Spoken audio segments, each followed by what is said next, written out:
3 বছরে চট্টগ্রাম বিমানবন্দরে কার্গো পরিবহন কমেছে 70%। ভারতের ট্রান্সশিপমেন্ট বাতিলে বৃদ্ধির সম্ভাবনা। রাজশাহী বিভাগ সহ 11 জেলার উপর দিয়ে বয়ে যাচ্ছে মৃদু থেকে মাঝারি তাপপ্রবাহ। হাসপাতালে বাড়ছে ডায়রিয়া সহ গরমজনিত রোগী।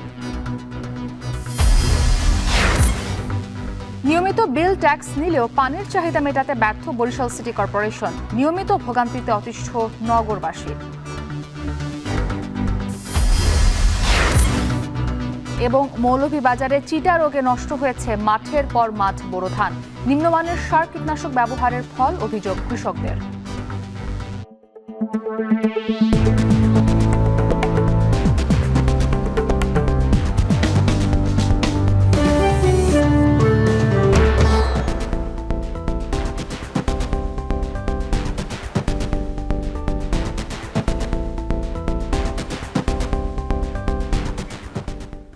স্বাগত। এখন জনপদে পুরো আয়োজন জুড়ে আপনাদের সাথে আছি আমি ইসরাত মুক্তি।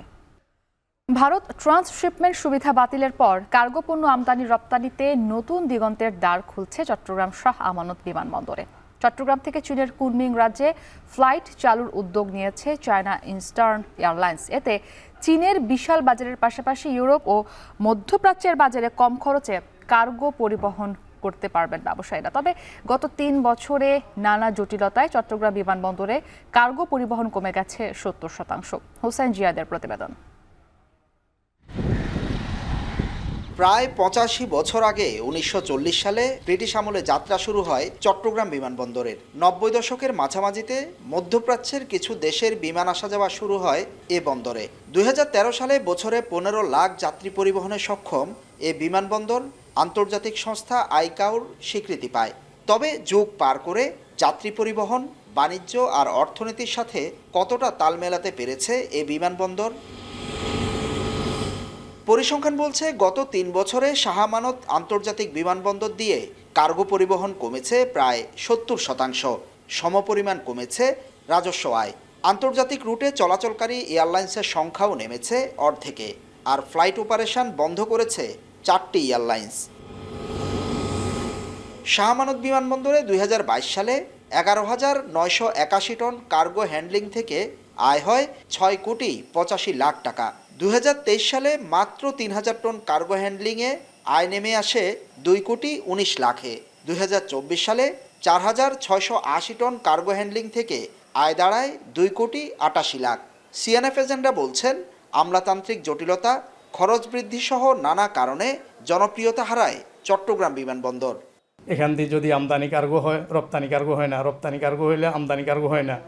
এসব সমস্যার কারণে ফ্লাইটগুলো আস্তে আস্তে বন্ধ হয়ে গেছে। বন্ধ হইতে হইতে এটা 2022 সালে টোটালি অফ হয়ে গেছে। মিল কারখানার ইন্ডাস্ট্রির মালিকারা বাধ্য হয়ে বাই রোডে ঢাকা নিয়ে মাল দিয়া ঢাকা থেকে বাই রোডে এবং বাইরে সময় ক্ষেপণ করে, অর্থ ক্ষেপণ করে এই মাল আমার বাইরে শিপমেন্ট করতে হয়।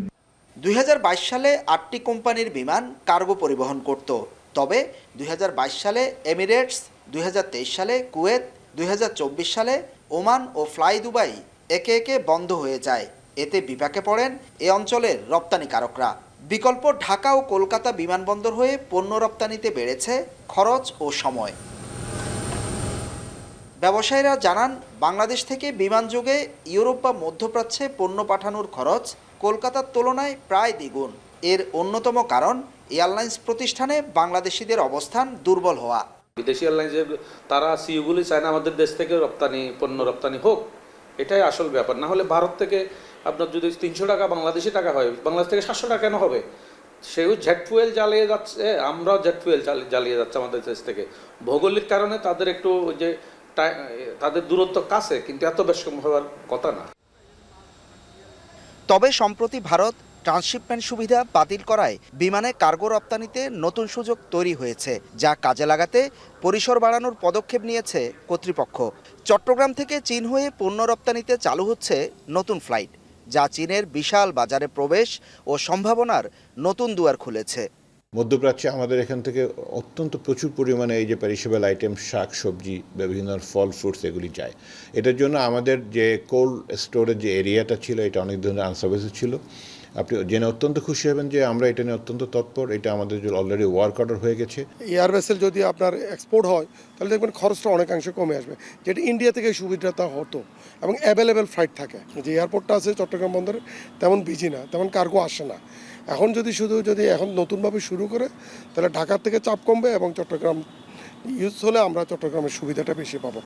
তবে মধ্যপ্রাচ্য ও ইউরোপের বাজারে বিমান ভাড়া কমানো ও ফ্লাইট সংখ্যা বাড়ানো না গেলে এই উদ্যোগ কতটা সফল হবে তা নিয়ে সংশয়ে ব্যবসায়ীরা। হুসাইন জিয়াদ, এখন চট্টগ্রাম।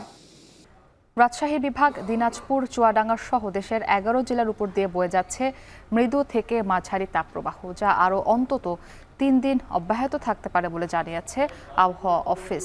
আজ দেশে সর্বোচ্চ তাপমাত্রা রেকর্ড করা হয়েছে রাজশাহীতে 39 ডিগ্রি সেলসিয়াস। তীব্র গরমে দীর্ঘক্ষণ বাহিরে থাকা বা কাজ করা কঠিন হয়ে পড়েছে। বাতাসে আর্দ্রতা কমে যাওয়ায় অতিরিক্ত পানি পানের পরামর্শ দিচ্ছেন চিকিৎসকরা। তবে ময়মনসিংহ ও সিলেটের কিছু জায়গায় দমকা হাওয়া, বজ্রসহ বৃষ্টির সম্ভাবনা রয়েছে।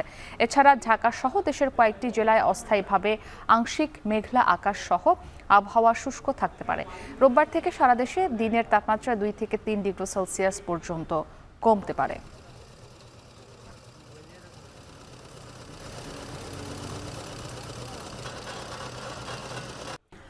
রাজশাহী সহ 11 জেলার উপর দিয়ে বয়ে যাচ্ছে মৃদু থেকে মাঝারি তাপপ্রবাহ।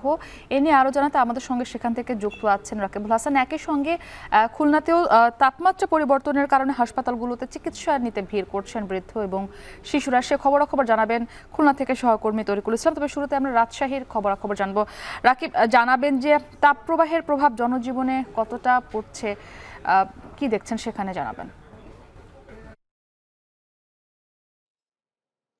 মুক্তি, আসলে নানা কাজে কিন্তু ঘর ছেড়ে সাধারণ মানুষকে বের হয়ে আসতে হয়। শ্রমজীবী মানুষেরা থাকেন এবং যারা আসলে কাজ করে খান, কায়িক শ্রম করে খান, তারা কিন্তু নানা ধরনের সমস্যায় পড়েছেন। আমরা গেল 2-3 দিন থেকে দেখছি রাজশাহীতে তাপমাত্রা প্রায় 37.3 ডিগ্রি সেলসিয়াস থেকে শুরু করে 39 ডিগ্রি সেলসিয়াস পর্যন্ত তাপমাত্রা ওঠানামা করছে। এবং এই অবস্থাতে সূর্যের যে তাপ, প্রখর তাপমাত্রায় কিন্তু নানা ধরনের সমস্যায় পড়ছে সাধারণ মানুষ, বিশেষ করে খেটে খাওয়া মানুষগুলো, রিক্সা যারা চালান বা কায়িক শ্রম করেন, তারা কিন্তু আসলে নানা ধরনের সমস্যায় পড়েছেন। তো এই ক্ষেত্রে আবহাওয়া অফিস যেটি বলছে যে এই রকম পরিস্থিতি বেশ কয়েকদিন অব্যাহত থাকবে এবং এই ক্ষেত্রে আমরা যেটি দেখছি যে ঘর ছেড়ে বেরিয়ে আসা মানুষেরা সকাল থেকে শুরু করে একেবারে বিকেল অবধি থাকতে হয়। তো সেক্ষেত্রে আমরা যেটি আসলে লক্ষ্য করছি, এখানে সাধারণ মানুষকে কিন্তু চিকিৎসক একটু ছায়া শীতল জায়গায় থাকার পরামর্শ দিচ্ছেন, একটু আসলে পানি পান করার কথা বলছেন। তো সেই ক্ষেত্রে আমরা এখানে দেখছি কিছু কিছু সংগঠন তারা কিন্তু এখানে বিশুদ্ধ পানি কিন্তু দিচ্ছেন এবং একই সাথে যে খাবার, যে জুস, সেগুলো দেয়া হচ্ছে এবং স্যালাইন বিতরণ করছেন। বিভিন্ন ছাত্র সংগঠন, রাজনৈতিক সংগঠনগুলোও এর সাথে যুক্ত হয়েছে। অর্থাৎ এই যে রাজশাহীর তীব্র তাপদাহ, সেটি থেকে আসলে সাধারণ মানুষকে রক্ষা করার জন্য কিন্তু এই কর্মসূচিগুলো আসলে গ্রহণ করা হয়েছে এবং নগরীর বিভিন্ন প্রান্তেই এই জিনিসগুলো গতকাল থেকে আমরা আসলে লক্ষ্য করছি এবং বিশেষ করে সাহেব বাজার, সোনাদিঘি মোড় এবং যেই সমস্ত জায়গাগুলো নিয়ে রিক্সা চলাচল বেশি হয়, পথচারীদের চলাচল বেশি থাকে, যেমন বাজারে আসলে বিভিন্ন মানুষ আসেন, তারা কিন্তু আসলে এই পথ দিয়ে চলাচলের সময় বা ক্লান্ত হয়ে যখন তারা চেষ্টা করেন একটু শীতল জায়গা খোঁজার, তখন আসলে এই ধরনের উদ্যোগগুলো আসলে সাধারণ মানুষকে কিছুটা হলেও আসলে স্বস্তি দিয়েছে। সেক্ষেত্রে আবহাওয়া অফিস যেটি আসলে বলছেন যে বৃষ্টি না হওয়া পর্যন্ত আসলে কোনোভাবেই আসলে সাধারণ মানুষের এই যে তীব্র তাপদাহ বা এই তাপপ্রবাহ চলছে, সেটি থেকে পরিত্রাণ পাওয়ার খুব একটা সুযোগ আসলে নেই। তবে সুস্থ থাকতে হলে সময় বুঝে আসলে এবং দেখে শুনে এই রোদ থেকে বা এই তাপমাত্রা থেকে আসলে বেঁচে থাকার জন্য ছাতা ব্যবহারের পরামর্শ দিচ্ছেন। তো এইরকমভাবে কিন্তু আমরা নগরীর বিভিন্ন জায়গাতেই দেখছি যে আসলে যেই সমস্ত খেটে খাওয়া মানুষেরা আছেন, তাদের আসলে কিছুটা এই ধরনের দুর্দশা নিবারণের কারণে কিন্তু তারা এই ধরনের কর্মসূচিগুলো নিয়েছে এবং বিভিন্ন জায়গায় বিশুদ্ধ পানি, খাবার, স্যালাইন এবং জুস বিতরণ করা হচ্ছে। তো এই রকম অবস্থা রাজশাহীতে আসলে প্রায় মোড়ে মোড়ে আসলে করছেন বিভিন্ন স্বেচ্ছাসেবী সংগঠনরা এবং মুক্তি, এই যে পরিস্থিতি আবহাওয়ার, সেটি আরও বেশ কয়েকদিন থাকবে বলছে আবহাওয়া অফিস। তো এই ছিল আমার কাছে সর্বশেষ। রাজশাহী থেকে এবার খুলনার খবরাখবর জানবো। তরিকুল, জানাবেন সেখানে হাসপাতালগুলোতে রোগীর চাপ কেমন দেখছেন এবং যারা সেবা নিতে আসছেন তারা কোনো রকমের বিড়ম্বনায় পড়ছেন কিনা? মুক্তি, আমরা গত কয়েক বছর যাবৎ দেখছি যে এপ্রিলের শুরু থেকে আসলে প্রচণ্ড তাপদাহ বৃদ্ধি পেতে থাকে। এখানে প্রতিনিয়ত 35 থেকে 40 ডিগ্রি সেলসিয়াস তাপমাত্রা সম্প্রতি বিরাজ করছে, আর যে কারণে কিন্তু মানুষের যে জীবনযাত্রা সেটি কিন্তু স্বাভাবিকভাবে চলছে না। অর্থাৎ দুপুর গড়াতেই কিন্তু মানুষ ঘর ছেড়ে তারা সহসা বেরোতে চাচ্ছেন না, যে কারণটা হচ্ছে প্রচণ্ড তাপদাহ, এবং এ কারণে মানুষের মধ্যে আবহাওয়াজনিত যে রোগ সেগুলো কিন্তু বিস্তার ঘটছে। এবং আমরা দেখছি যে সব বয়সী মানুষ তারা বিভিন্ন রোগে আক্রান্ত হয়ে গরমজনিত কারণে তারা চিকিৎসা নিচ্ছে, বিশেষ করে শিশু এবং বৃদ্ধ। আমরা রয়েছি খুলনা শিশু হাসপাতালে এই মুহূর্তে। আপনারা দেখতে পাচ্ছেন এখানে যে প্রতিটা বেড রয়েছে সবগুলো কিন্তু এই রোগী দ্বারা পরিপূর্ণ। বিশেষ করে শিশুরা নিউমোনিয়া, ডায়রিয়া সহ বিভিন্ন ধরনের যে গরমজনিত রোগ সেই সব রোগে কিন্তু আক্রান্ত হয়ে এখানে ভর্তি হচ্ছে। তো আমরা এখানে এসে যে খবরটি নিয়েছি যে 55 জন এই মুহূর্তে ডায়রিয়া রোগী রয়েছে, শিশু ডায়রিয়া। 250 শয্যা বিশিষ্ট এই হাসপাতালটিতে বাকিটা নিউমোনিয়া বা অন্যান্য রোগে যারা আক্রান্ত বাচ্চারা, শিশুরা তারা এখানে ভর্তি হয়েছে। এছাড়া আমরা Khulna medical college, Khulna general হাসপাতাল সহ যে হাসপাতালগুলো রয়েছে, বেসরকারি যে হাসপাতালগুলো রয়েছে, সেসব জায়গায়ও আমরা দেখেছি যে এখানে কিন্তু বিভিন্ন গরমজনিত রোগে আক্রান্ত হয়ে তারা চিকিৎসা নিতে আসছে। আমরা এই শিশু হাসপাতালের যে আউটডোর রয়েছে এখানে যেটি খবর নিয়েছি যে স্বাভাবিক সময় যে 200 থেকে 250 রোগী প্রতিদিন এখানে চিকিৎসা নেয় আউটডোরে, সেখানে সেটি কিন্তু আস্তে আস্তে বাড়ছে। সেটি কিন্তু ক্রমান্বয়ে 400 থেকে 500-তে মাঝে মাঝে দাঁড়িয়ে যাচ্ছে, এবং তারা প্রাথমিক চিকিৎসা নিয়ে বেশিরভাগ রোগী কিন্তু তারা বাড়ি ফিরে যাচ্ছে। এছাড়া অন্যান্য যারা বেশি আক্রান্ত হচ্ছে বা যাদের বেশি শ্বাসকষ্ট বা ডায়রিয়ায় বেশি আক্রান্ত হচ্ছে শিশুরা, তাদেরকে এখানে ভর্তি করা হচ্ছে। এছাড়া আমরা জেনারেল হাসপাতালের যে মেডিসিন বিভাগ রয়েছে বা অন্যান্য যে বিভাগ রয়েছে সেসব জায়গায় অনেক সময় রোগীদের যে জায়গা সংকুলন না হওয়ার কারণে বারান্দায় তারা চিকিৎসা নিচ্ছে। তবে আমরা একটা কথা বলতে পারি যে এখানে চিকিৎসকরা যে পরামর্শ অভিভাবকদের দিচ্ছেন সেই পরামর্শ অনুযায়ী তারা আমরা যেটি দেখেছি যে শিশুদেরকে বিশেষ করে ঠান্ডা জায়গায় রাখা বা আবহাওয়া যেটি উত্তাপ ছড়াচ্ছে বা যে তাপমাত্রা অস্বাভাবিক রকমের, সেখান থেকে তাদেরকে স্বাভাবিক জায়গায় রাখা।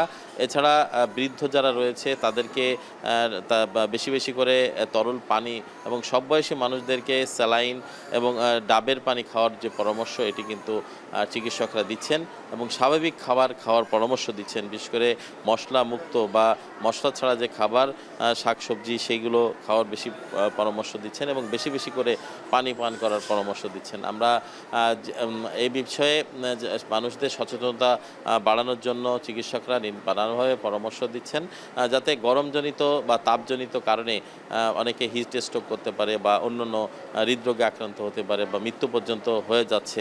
এই ধরনের ঘটনা এড়াতে সাবধানতা আগেভাগে অবলম্বন করা জরুরি বলে মনে করছেন তারা। সব মিলিয়ে এই ছিল আমার কাছে খুলনা শিশু হাসপাতাল থেকে যে তাপজনিত বা গরমজনিত কারণে যে শিশু রোগ হচ্ছে বা বিভিন্ন হাসপাতালে রোগীরা ভর্তি হচ্ছেন এবং চিকিৎসা নিচ্ছেন তার সর্বশেষ খবর।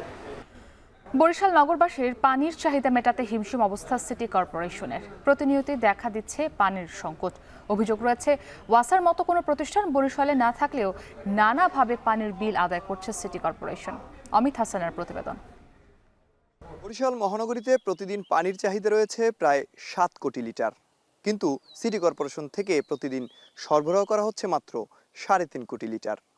এতে নগরীর বিভিন্ন জায়গায় দেখা দিয়েছে পানির সংকট। নগরীর এই বর্ধিত এলাকাটিতে এখন পর্যন্ত এসে পৌঁছায়নি সিটি কর্পোরেশনের পানির লাইন। ব্যক্তিগতভাবেও পানি উত্তোলন করলেও সে পানির বিল দেয়া লাগছে সিটি কর্পোরেশনকে। 68 বর্গ কিলোমিটার আয়তনের বরিশাল সিটি কর্পোরেশনে মাত্র 31 বর্গ কিলোমিটার এলাকায় পানির সংযোগ আছে, কিন্তু সিটি কর্পোরেশন কর্তৃপক্ষ পুরো শতভাগ এলাকার বাসিন্দাদের থেকেই আদায় করছে পানির বিল। বরিশাল নগরীর 28 নং ওয়ার্ডে প্রায় 10,000 মানুষের বসবাস। তাদেরই একজন রেবা বেগম। নিজ বাড়িতে সিটি কর্পোরেশনের পানির লাইন না থাকায় পাশের বাড়ি থেকে দৈনন্দিন কাজে পানি নিচ্ছেন। এই ওয়ার্ড ছাড়াও এমনই ভোগান্তি পোয়াচ্ছে নগরীর ২৬, ২৭, ২৯ ও ৩০ নম্বর ওয়ার্ডের বাসিন্দারা। দ্রুত সমস্যা সমাধানের দাবি তাদের। কারেন্ট বিল বা ট্যাক্স বিল সব কিছুই তো দিই, কিন্তু এখন আমরা তো সুবিধা পাচ্ছি না, পানি নেই, আমাদের পানির খুবই কষ্ট। অন্য মানুষের বাসা দিয়ে পানি এনে আনিয়ে খাই, এখন যদি আমাকে পানির লাইন একটু হইতে বুঝছেন, আমাকে অনেক সুবিধা হইতে। আমরা আবেদন করছিলাম যে আমাকে একটু পানি যদি দিতে, তাহলে আমরা অনেক ভালো হইতো। আমাকে সিটি কর্পোরেশনের থেকে সাপ্লাই লাইনের বিল যাচ্ছে, কিন্তু আসলে আমরা এরকম পানির কোনো ফ্যাসিলিটি পাচ্ছি না। প্রতি মাসের বিল দেওয়া লাগে, কিন্তু এরা নেয় যে ৩ মাস অন্তর। হ্যাঁ, 3 মাসে ৬০০ টাকা পার মান্থ নেয়, ২০০ টাকা। নাগরিক সমাজের প্রতিনিধিরা বলছেন, ওয়াসার মতো কোনো প্রতিষ্ঠান বরিশালে না থাকলেও নানাভাবে পানির বিল আদায় করছে সিটি কর্পোরেশন। এছাড়া ট্যাক্সের সাথেও দিতে হচ্ছে পানির বিল, এরপরও কমছে না পানির সংকট। বরিশালে 2টি ওয়াটার ট্রিটমেন্ট প্লান্ট নির্মাণের কাজ চলছিল, সেটি কিন্তু এখন পর্যন্ত হস্তান্তরিত হয়নি। আমরা শুনেছি সেটি পরিত্যক্ত ঘোষণা করার পথে। সুপেয় পানি যাতে নিশ্চিত করা যায় এবং সেটি যেন সহজলভ্য হয় এবং অর্থের বিনিময়ে সেখানে যেন কোনো কারসাজি না থাকে। পানির চাহিদা মেটাতে না পারলেও জনগণের কাছ থেকে পানির বিল আদায় করাকে বিধিসম্মত হিসেবে দেখছেন বিসিসির কর্মকর্তা। বলছেন, হোল্ডিং নাম্বার থাকলেই দিতে হবে পানির বিল। একই সঙ্গে টিউবওয়েল স্থাপনেরও ফি রয়েছে। তবে পানির সংকট দূর করতে নির্মিত ওয়াটার ট্রিটমেন্ট প্লান্ট চালু করার কথা বলছেন তারা। পানির বিল যখন দেবে তখন আমরা দেখি যে পানির রেট যেটা আছে ওইটার সাথে এটা দুইটার ভিতরে আমরা একটা নিই, অর্থাৎ যেটা পানি বেশি সেটা আমরা মূলত নিয়ে থাকি।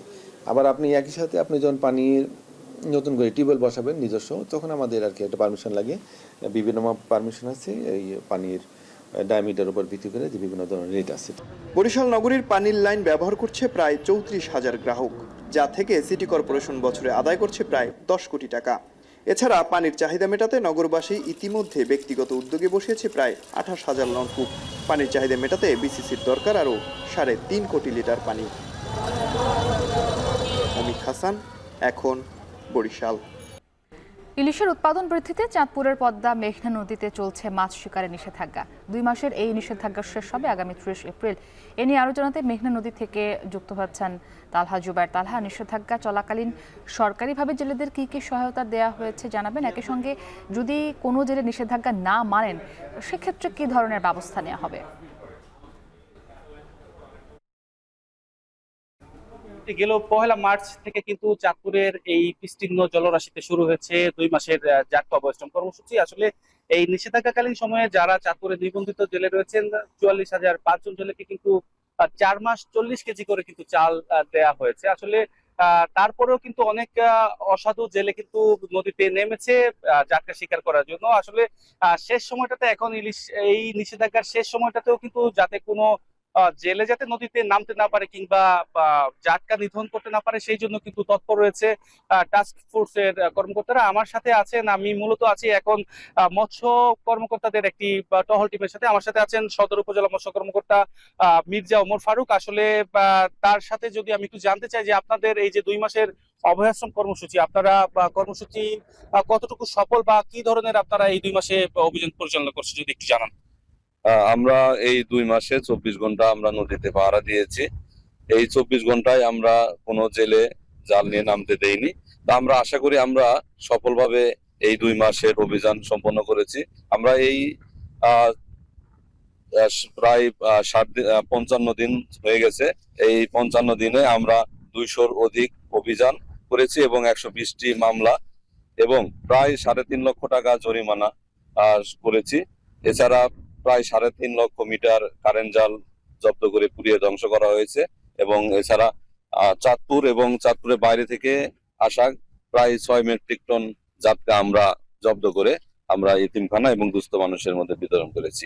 আসলে মুক্তি শুনছিলেন পুরো মাস জুড়ে, যেহেতু এখন অভিযানের শেষ সময়, আসলে বিস্তীর্ণ এই জলরাশি চাঁদপুরের মতলব উত্তর উপজেলার ষাটমল থেকে চরভৈরবী পর্যন্ত এই ৭০ কিলোমিটার জলরাশিতে কিন্তু প্রতিনিয়তই অভিযান পরিচালনা করেছেন বিশেষ করে নৌ পুলিশ, কোস্টগার্ড সহ মৎস্য কর্মকর্তা এবং যারা প্রশাসনের নির্বাহী ম্যাজিস্ট্রেট রয়েছেন তারা কিন্তু পালাক্রমে কিন্তু এই অভিযান পরিচালনা করেছেন।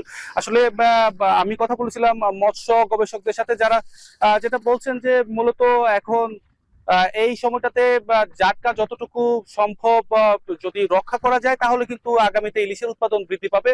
আসলে এখন কিন্তু দেখা যাচ্ছে যে নদীতে কিন্তু বেশ স্রোতের পাশাপাশি তীব্র ঢেউও কিন্তু আসলে দেখা যাচ্ছে। তো যারা কর্মকর্তা রয়েছেন তারা বলছেন যে তারা সুন্দরভাবে কিন্তু এবছর অভিযান পরিচালনা করেছেন, যার কারণে কিন্তু এবছর অনেক জাটকাই কিন্তু রক্ষা পেয়েছে বলে কিন্তু তারা মনে করছেন, এবং এর ফলশ্রুতিতে আগামীতে ইলিশের উৎপাদন আরো বাড়বে বলে কিন্তু তারা প্রত্যাশা করছেন।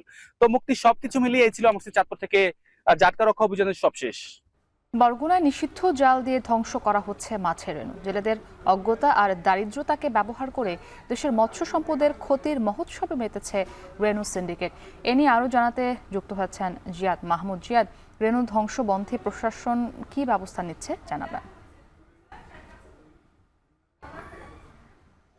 মুক্তি, চৈত্র বৈশাখ থেকে শুরু হয়ে ৩ মাস পর্যন্ত পায়রা, বিষখালী, বলেশ্বর, আন্দারমানিক সহ বরগুনার যে নদ নদীগুলো রয়েছে তার তীরের যে জেলেরা তারা কিন্তু রেণু শিকার করেন, এবং নিষিদ্ধ জালে তারা রেণু শিকার করায় দেখা যায় যে সামগ্রিক মৎস্য খাত একটা হুমকিতে পড়বে বলে এখানকার সচেতন মহল ধারণা করছেন। তো এখানে আমরা এই রেণু শিকারে জেলেদের দায় কতটুকু, এই প্রশ্নের উত্তর খুঁজতে এই জনপদের বিভিন্ন পথপ্রান্তরে ঘুরেছি, জেলেপল্লীতে জেলেদের সাথে কথা বলেছি। জেলেরা জানিয়েছেন যে তারা বিভিন্ন সিন্ডিকেটের দেয়া দাদনের কবলে তারা যুক্ত হয়ে পড়েছেন, দাদনের মার প্যাচে তারা কিন্তু সেখান থেকে বের হতে পারছেন, এবং এই সিন্ডিকেট গুলো মূলত বন্ধ হলে তারা রেণু শিকার করবেন না বলেও জানিয়েছেন। এবং তারা, আপনি যেটি বললেন যে জেলেদের অজ্ঞতা রয়েছে, তারা জানেন না যে একটি রেণু শিকার করতে গিয়ে তারা নির্বিচারে 150 থেকে 200 নানা প্রজাতির মাছের রেণু লার্ভা ধ্বংস করে ফেলছেন, যা অচিরেই এখানকার মৎস্য খাত একটা বিপর্যয়ের মুখে পড়বে বলে মৎস্য গবেষকরা আমাদের জানিয়েছেন। তো বরগুনার বিভিন্ন পয়েন্ট জুড়ে, মানে 30টির বেশি পয়েন্ট জুড়ে এখানে রেণু সিন্ডিকেটরা রয়েছেন। তারা প্রথমে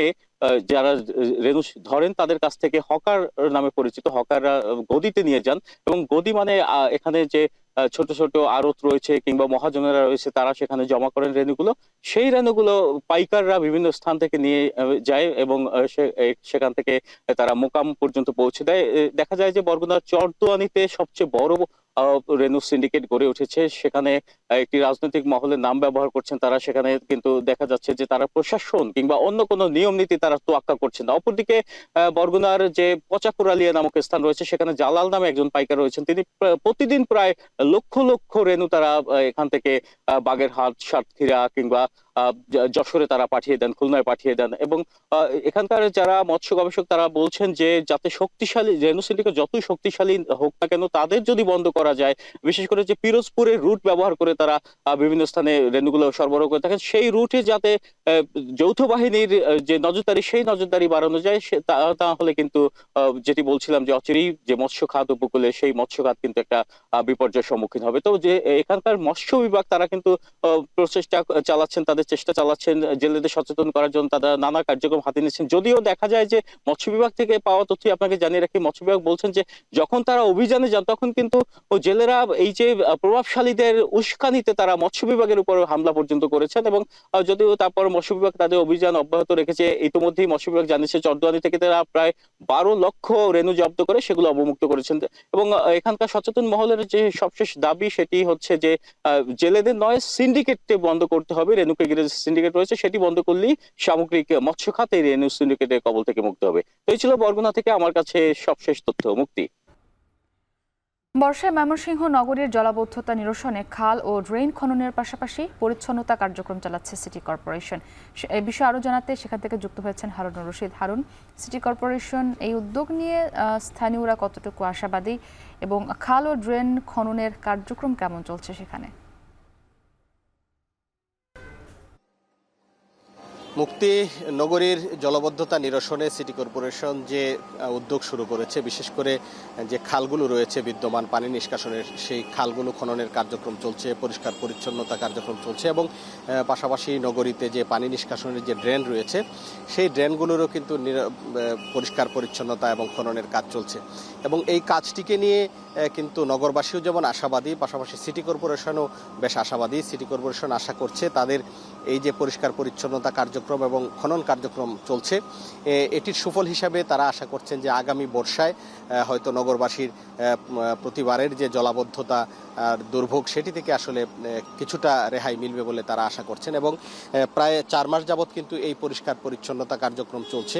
এখানে আমরা সিটি কর্পোরেশনের সাথে কথা বলেছিলাম, তারা যে বিষয়টি বলেছেন যে ময়মনসিংহ নগরীর যে বিদ্যমান খাল রয়েছে, যেমন আকুয়া খাল, মাখরজানি খাল, কাটাখালী খাল, বগামারি খাল এবং গোহাইলকান্দি খাল, এই খালগুলো কিন্তু ময়মনসিংহ নগরীর পানি নিষ্কাশনের জন্য নিয়ামক হিসেবে কাজ করে এবং বেশ কিছুদিন যাবৎ কিন্তু এই খালগুলো পরিষ্কার পরিচ্ছন্ন বা খনন না হওয়ার কারণে অনেকটাই ভরাট হয়ে গিয়েছিল, যার কারণে যে খনন কার্যক্রম শুরু হয়েছে এটিতে কিন্তু এই খালগুলোর যেমন গভীরতা বেড়েছে তেমনি পানির ধারণ ক্ষমতা অনেকটা বেড়েছে। আমরা দেখেছি যে খালের পাড়ে কিন্তু বিশাল বিশাল মাটির স্তূপ করে রাখা হয়েছে, এক পাশে যে পাশে মানুষের সমস্যা না হয় এই পাশে কিন্তু বিশাল বিশাল মাটির স্তূপ রয়েছে এবং অন্য পাশে যেদিকে সড়ক রয়েছে সেই পাশ থেকে কিন্তু মাটি ট্রাকে করে বিভিন্ন জায়গায় নিয়ে যাওয়া হচ্ছে। এবং আমরা দেখছি যে আমরা এখন যে জায়গাটিতে আছি এটি হচ্ছে আকুয়া খাল এবং এই আকুয়া খালের খননের কারণে কিন্তু এর প্রশস্ততা অনেকটাই বেড়েছে। এক দফা খনন শেষ হয়েছে এবং এখন আবার কিন্তু এটার খনন হচ্ছে এবং পরিষ্কার পরিচ্ছন্নতা কার্যক্রম চলছে। আমরা দেখছি যে একটি লং বম দিয়ে এখানে যে খনন খালের তলদেশ থেকে যে মাটি সেই মাটিগুলো তোলা হচ্ছে এবং সেই মাটি কিন্তু একটি ট্রাকে রাখা হবে এবং এই ট্রাক কিছুক্ষণ পর পর বিভিন্ন জায়গায় যেখানে তাদের ডাম্পিং স্টেশন সেখানে মাটিগুলো রেখে আবার এখান থেকে কিন্তু নিয়ে যায়। আমরা সিটি কর্পোরেশনের সাথে কথা বলেছি, তারা যেটি বলেছেন যে এই পরিচ্ছন্নতা কার্যক্রম যেটি চলছে বিশেষ করে খাল খনন এবং পরিষ্কার পরিচ্ছন্নতার এখানে একটি লং বোম রয়েছে এবং 4টি এক্সকাভেটর রয়েছে এবং প্রায় শতাধিক 80 থেকে 100 জন শ্রমিক প্রতিদিন এই খাল খনন কর্মসূচিতে বা পরিষ্কার পরিচ্ছন্নতা কর্মসূচিতে কিন্তু কাজ করে থাকেন। এবং ইতিমধ্যেই যে খালগুলো রয়েছে বিদ্যমান সেই খালের প্রায় 10 কিলোমিটার খনন হয়েছে বলে আমাদেরকে সিটি কর্পোরেশন থেকে জানানো হয়েছে এবং ড্রেনেজ ব্যবস্থারও মোট যে ড্রেনেজ ব্যবস্থা রয়েছে এটির 3 ভাগের 1 ভাগ এখন পর্যন্ত পরিষ্কার পরিচ্ছন্নতা করা হয়েছে বলে আমরা সিটি কর্পোরেশন থেকে জানতে পেরেছি। তবে নগরবাসী যেটি বলছেন যে খাল খনন করা হচ্ছে এতে তারা খুশি হয়েছেন এবং খালের গভীরতা বেড়েছে, প্রশস্ততা বেড়েছে, কিন্তু যে মাটিগুলো এক পাশে স্তূপ করে রাখা হয়েছে এই মাটিগুলো কিন্তু আবার বর্ষায় এই খালে চলে যাওয়ার বা খালে নেমে যাওয়ার কিন্তু একটা আশঙ্কা রয়েছে এবং স্থানীয়রা বলছেন যে এই মাটি যেন দ্রুত সরিয়ে অন্যত্র নেওয়া হয়। এবং আরেকটি জিনিস বলছেন যে এবার যে খনন কার্যক্রম চলছে এই খনন কার্যক্রমটি যেন প্রতি বছরই হয়, তাহলে কিন্তু নগরবাসীর যে দুর্ভোগ সেই দুর্ভোগটা অনেকটাই কমবে এবং এই খনন কার্যক্রমের ফলো আপ রাখা হলে এখন যেভাবে খালগুলো ভরাট হয়ে গিয়েছিল সেই খালগুলো কিন্তু ভরাট হবে না। এবং আরেকটি বিষয় বলছেন যে সমস্ত খালের পাশে ওয়াকওয়ে নির্মাণ করা যায় বা একটু নান্দনিক করার জন্য গাছ লাগানো যায়, ফুলের গাছ, ফলের গাছ এবং ওয়াকওয়ে নির্মাণ করার এবং রাস্তা নির্মাণ করার কিন্তু দাবি জানিয়েছেন এখানকার নগরবাসী। তো সিটি কর্পোরেশন বলছে যে তারা চেষ্টা করবে এই খালের যে নাব্য সেটি যেন ধরে রাখা যায় এবং প্রতি বছরই তাদের যে খনন কার্যক্রম সেটি অব্যাহত রাখবে। তো এই ছিল আমার কাছে ময়মনসিংহ থেকে খাল খননের সর্বশেষ। ময়ূরে আবহাওয়া, নিম্নমানের কীটনাশক ও সারের কারণে ধানে চিটা রোগ হওয়ায় বিপাকে মৌলভীবাজারের চাষিরা। অনেকেই ধান কেটে জমিতেই রেখে দিয়েছেন। চাষিরা যখন আমনের ক্ষতি বোরোতে মেটানোর কথা ভাবছেন তখনই বাদ সাধল এই চিটা রোগ। মাঠের পর মাঠ ধান নষ্ট হয়ে যাওয়ায় চাষিরা দুষছেন কৃষি বিভাগ ও পানি উন্নয়ন বোর্ডের গাফিলতিকে। এ বিষয়ে তদন্ত করে ব্যবস্থা নেওয়ার আশ্বাস কৃষি বিভাগের। মৌলভীবাজার থেকে এম এ হামিদের প্রতিবেদন। মৌলভীবাজারের হাকালুকি, কাউয়া দিঘি ও হাইল হাওরের চারপাশে বোরো ধানের সমাহার। তবে বোরো ধানে হানা দিয়েছে চিটা রোগ। টানা খরা, অনাবৃষ্টি এবং নিম্নমানের কীটনাশক ও সারের কারণে হাওরের জমিতে ধান পোকা ও চিটার কবলে পড়েছে। বোরো ধানের প্রতিটি ছড়ায় পর্যাপ্ত ধান দেখা গেলেও সেই ধান কাটার পরে দেখা মিলছে চিটার। ফলে হুমকির মুখে হাওরপাড়ের বোরো ধানের ফলন। সদর উপজেলার পাড়া শিমইল গ্রামের কৃষক শিপু মিয়া কাউয়াদিঘি হাওর এলাকায় প্রায় 20 বিঘা জমিতে করেছেন বোরো চাষ, কিন্তু ধান কাটার পর তাতে শীষ না থাকায় জমির আইলেই রেখে দিয়েছেন। আমার ভিতর আমি ধান খেতে হাওরের মাটিতে গেছি, আমার নাই ফসল, আমি নিরুপায় বইতাছি। শিপুর মতো এ অঞ্চলের অন্য চাষিরাও সরবরাহ করা কীটনাশক ও সারের নিম্নমান এবং কৃষি বিভাগের গাফিলতিকে দায়ী করলেন। কৃষি অফিসে গেছিলাম, এটির লগে যোগাযোগ করার জন্য আমরা পরামর্শ দেওয়ার লাগি আমরা কোনো দিক নির্দেশনা পাইছি না, এই জন্য আর একটু বেশি আমরা মাইর খাইছি খরার কারণে। এবারও কিছু মরা ধরছে, যদি মরা না ধরতো ইনশাআল্লাহ আমরা ভালো ফসল পাইলাম। অভিযোগ রয়েছে পানি উন্নয়ন বোর্ডের বিরুদ্ধেও। কৃষকরা বলছেন, পানি উন্নয়ন বোর্ড ঠিকমতো সেচের ব্যবস্থা করলে প্রায় 100 একর জমির ধান চিটা থেকে রক্ষা পেত। প্রথমবার দেখছি যে ক্যানেলের সমস্যা, ক্যানেলের পানি ঠিক মতো বন্টন করে যাইতো, পারছে না দেখে আমরা এই সমস্যা। 29 ধান বা টাইপের ধান এগুলো ডাকমরা বেশি, আর এবার খামদারও রোজ বেশি, আপনার 700 টাকা রোজ, খানি টাইম লিয়ে আপনার 1000-1100 টাকা রোজ পড়ে। এই কারণে আমরা গৃহস্থ আপনার অনেক লুজারে আছি। এছাড়াও শ্রমিকের মজুরি বৃদ্ধি এবং হঠাৎ বৃষ্টি হলে ধান কেটে ঘরে তোলা নিয়ে শঙ্কায় রয়েছেন কৃষকরা।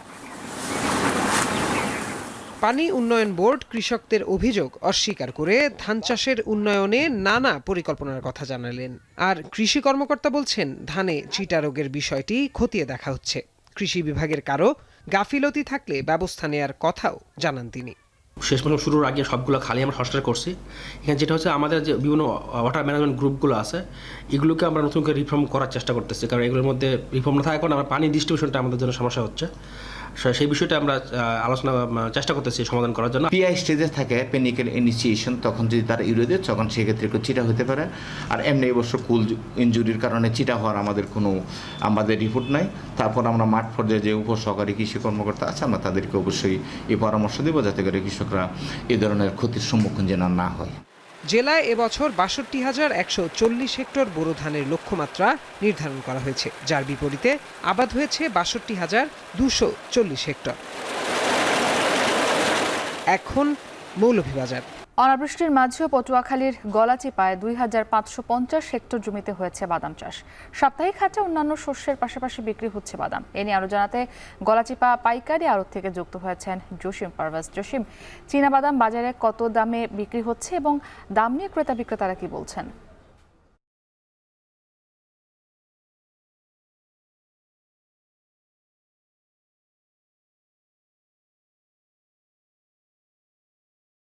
মুহূর্তে আসলে আপনি মাধ্যমে এখন টেলিভিশনের দর্শকদের জানিয়ে রাখতে চাই যে একদম দুর্গম চর অঞ্চল গলাচিপা, এখানে কিন্তু সেই যুগ যুগ ধরেই এখানে কৃষি নির্ভর যে ব্যবসা বাণিজ্য গড়ে উঠেছে এবং এখান থেকে দেশের বিভিন্ন অঞ্চলে নৌপথে এবং সড়ক পথে এখানকার যে কৃষকদের যে উৎপাদিত সকল পণ্য সেগুলো সেখানে দেশের বিভিন্ন মোকামে চলে যাচ্ছে। তো এখানে দেশের বিভিন্ন স্থান থেকে অনেক পাইকার এসেছেন। আজ আমি গলাচিপা যে পাইকারি চিনি বাদাম আড়ত পট্টিতে রয়েছি, এখানে আজকে সকাল থেকেই এখানকার গলাচিপা উপজেলার বিভিন্ন ইউনিয়ন থেকে কৃষকরা তাদের মাঠে উৎপাদিত যে চিনি বাদাম, পুষ্টিকর চিনি বাদাম এখানকার খ্যাতি রয়েছে, সে চিনি বাদাম এখানে নিয়ে এসেছেন এবং এখানে যে পাইকার রয়েছে তারাও এখান থেকে তাদের কাছ থেকে সরাসরি ক্রয় করে নিচ্ছে। তাই এখানকার কৃষক এবং এখানকার যে ব্যবসায়ী রয়েছে তাদের সঙ্গে আমরা কথা বলেছি। তারা বলেছেন যে আজ এই বাজারে যে শুকনো যে চীনা বাদাম রয়েছে সেটি বিক্রি হচ্ছে ৩২০০ এবং ৩,০০০ টাকা থেকে ৩২০০ টাকা প্রতি মন, ৪০ কেজিতে ১ মন। এবং এছাড়া যেটি বাদামটি কাঁচা রয়েছে সেই বাদামটি ১৫০০ থেকে ১৬০০ টাকা প্রতি মন বেচা বিক্রি হচ্ছে আজকে।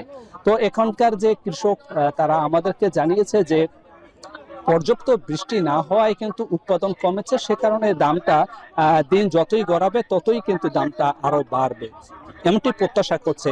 এখানকার যে অন্য যে সকল কৃষি পণ্য রয়েছে সে সকল পণ্য যেমন মুগ ডাল সহ ফেলু ডাল সহ অন্যান্য ডাল এখানে আজ বাজারে উঠেছে, সেগুলোর দাম কিন্তু ৩৮০০ থেকে ৪,০০০ টাকা পর্যন্ত প্রতি মনে বেচা বিক্রি হচ্ছে। তো এখানকার যে কৃষকরা তারা বলছেন যে তাদের উৎপাদনের যে খরচ, এক মন বাদাম উৎপাদনের যে খরচ সে তুলনায় দাম তারা পাচ্ছে না। তাদের দাবি যে যথাযথ প্রশাসনের মনিটরিং এর মাধ্যমে এই বাদামের ন্যায্য মূল্য যেন তারা পায়, সে দাবিটি তারা তুলেছে। এই ছিল আমার কাছে সবশেষ। ভোলায় বিনামূল্যে চোখের চিকিৎসা পাচ্ছেন 10,000 মানুষ। আমার চোখ আমার আলো নামের পাইলট প্রকল্পের মাধ্যমে চরফ্যাশনের প্রত্যন্ত এলাকার প্রায় 10,000 মানুষকে বিনামূল্যে সেবা দেওয়া হচ্ছে। বাংলাদেশ ডিজাস্টার প্রিপারেডনেস সেন্টার, আদ্দিন হাসপাতাল, ডাটাইয়াকা ও ডাক্তার কে জামান বিএনএসবি চক্ষু হাসপাতালের যৌথ উদ্যোগে এই চিকিৎসা সেবা দেওয়া হচ্ছে। গত 1 জানুয়ারি থেকে ইতোমধ্যে 8,500 মানুষকে বিনামূল্যে এই চিকিৎসা সেবা দেওয়া হয়েছে। শুক্রবার এই উপলক্ষে চরফ্যাশন উপজেলার শশীভূষণ মা ও শিশু কল্যাণ কেন্দ্রে এ উপলক্ষে অংশীজন এক সভা অনুষ্ঠিত হয়। সভায় আমার চোখ আমার আলো পাইলট প্রকল্পের অগ্রগতি, চ্যালেঞ্জ ও ভবিষ্যৎ পরিকল্পনা বিষয় তুলে ধরা হয়। এতে প্রধান অতিথি হিসেবে উপস্থিত ছিলেন স্বাস্থ্য ও পরিবার কল্যাণ মন্ত্রণালয়ের সচিব মোহাম্মদ সাইদুর রহমান।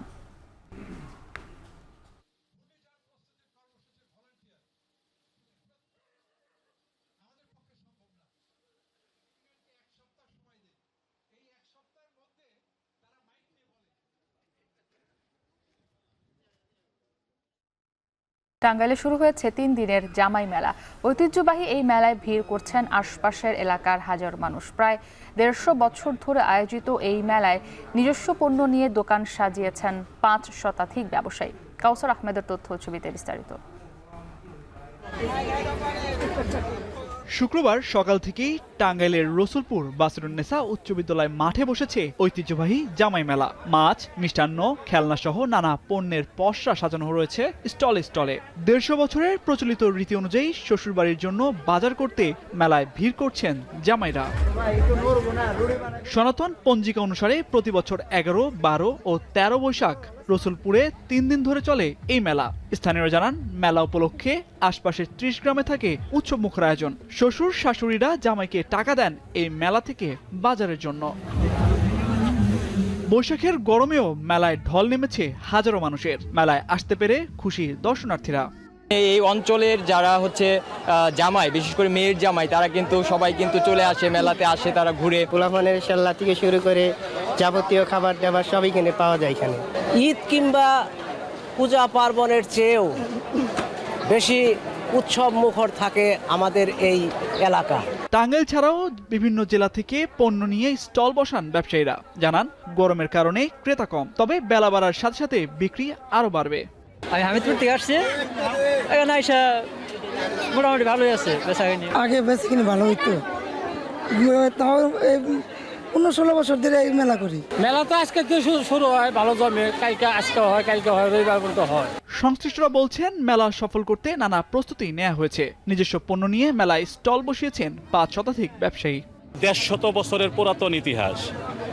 এখানে সেই পালবাড়ি ছিল, সেখান থেকে তারা একটা মেলা করতে স্কুল মাঠে, সেই মেলার ধারাবাহিকতায় অদ্যাবধি চলছে।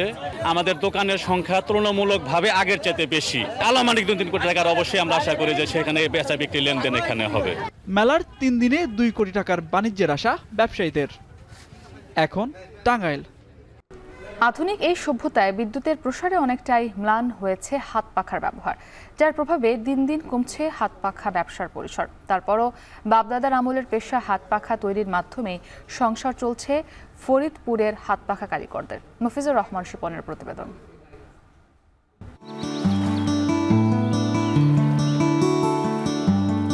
ফরিদপুরের বোয়ালমারী উপজেলার সাতর ইউনিয়নের 2 শতাধিক পরিবারের জীবিকার প্রধান উৎস হাত পাখা। বৈশাখ থেকে শুরু করে পরবর্তী 3 মাস জুড়ে হাত পাখা তৈরির কর্মযজ্ঞ চলে গ্রামগুলোতে। প্রতি বছরের মতো গরমের ভোগান্তি কাটাতে পাখা তৈরিতে ব্যস্ত সময় পার করছেন নারীরা। কারুকাজ ও নির্মাণ শৈলী ভেদে 100 পাখা বিক্রি হয় 2500 থেকে 3500 টাকায়। কারিগররা জানান, সরকারি পৃষ্ঠপোষকতা পেলে এই কুটির শিল্পের প্রসার যেমন বাড়বে, তেমনি তৈরি হবে কর্মসংস্থানের সুযোগ। এই পাখার চাহিদা এখন খুব কম, বুঝছেন, এখন কম, বিভিন্ন জায়গায় 8 গেলে বিক্রি হয় না। আমরা একান্ত গরিব মানুষ, ওই টুকটাক করে 15 টাকা, 16 টাকা, 20 টাকায় বিক্রি করি। রাত দিন পেশায় 150-200 পাখা বানতে পারলে আমাদের কাজ হয়। সপ্তাহ শেষে 1000-1100 পাখা হয়। একবার আমরা বড় ধরনের ঋণ পেতাম, তাহলে তার আমাদের এই ছুটকো পাখা বেচা লাগতো না, মানে একবারে 2-1000 করে একবারে এক জায়গা করে বেচতে পারতাম। সরকার যদি আমাদের কিছু সহযোগিতা করে, তাহলে আমরা আরো ভালো করে ব্যবসাটা টিকে রাখতে পারি, কিংবা সামনে আরো এগিয়ে যাবো, এরকম একটা চিন্তা ভাবনা করতে পারি। বিদ্যুতের প্রসারে আগের চেয়ে অনেকটাই চাহিদা কমেছে হাত পাখার। এই কুটির শিল্পকে বাঁচাতে উপজেলা প্রশাসনের সঙ্গে সমন্বয় করে প্রয়োজনীয় ব্যবস্থা গ্রহণ করা হবে বলে জানালেন ইউপি চেয়ারম্যান। আর উপজেলা নির্বাহী অফিসার জানালেন প্রশিক্ষণ দিয়ে স্বল্প সুদে ব্যবস্থা করা হবে ঋণের। এটা আসলে আমাদের বাংলাদেশের এবং গ্রামের মানুষের একটা ঐতিহ্য, একটা কালচার যেটা হারিয়ে গিয়েছিল এবং এরা এই কালচারটাকে, এই ঐতিহ্যটাকে ধরে রেখেছে এবং এটার বিস্তরটা দিন দিন আরো বেড়ে যাচ্ছে। আমরা এবছর ক্ষুদ্র কুটির শিল্পের আওতায় আমরা এবার প্রজেক্ট নিয়েছি। এই তথ্যটা আমরা জেনেছি, আমরা চেষ্টা করবো ওনাদেরকে আমরা ফরিদপুর থেকে বা অন্যান্য জায়গা থেকে প্রশিক্ষক এনে এটাকে আরো কিভাবে সুন্দর করে করা যায় এবং এটা যাতায়াত জিনিসটাকে ছড়িয়ে দেওয়া যায়, এই জিনিসটা আমাদের মাথায় আছে। ফরিদপুরে প্রতি মৌসুমে প্রায় 50 লাখ টাকার হাত পাখা বেচা কেনা হয়। এখন ফরিদপুর। রাঙ্গামাটির কাউখালীতে পিকআপ ভ্যান চাপায় সিএনজি চালিত অটোরিকশার 5 যাত্রী নিহত হয়েছেন। সকালে উপজেলার চেয়ারম্যানপাড়া এলাকায় এই দুর্ঘটনা ঘটে, তবে এখন পর্যন্ত নিহতদের পরিচয় পাওয়া যায়নি। কাউখালী থানার ভারপ্রাপ্ত কর্মকর্তা সাইফুল ইসলাম গণমাধ্যমকে এই তথ্য নিশ্চিত করেছেন। তিনি জানান, সকালে চেয়ারম্যানপাড়া এলাকায় এই দুর্ঘটনা ঘটে। ঘটনাস্থলে 3 জন নিহত হন। পরে আহত অবস্থায় 2 জনকে হাসপাতালে নেওয়া হলে তাদেরও মৃত্যু হয়।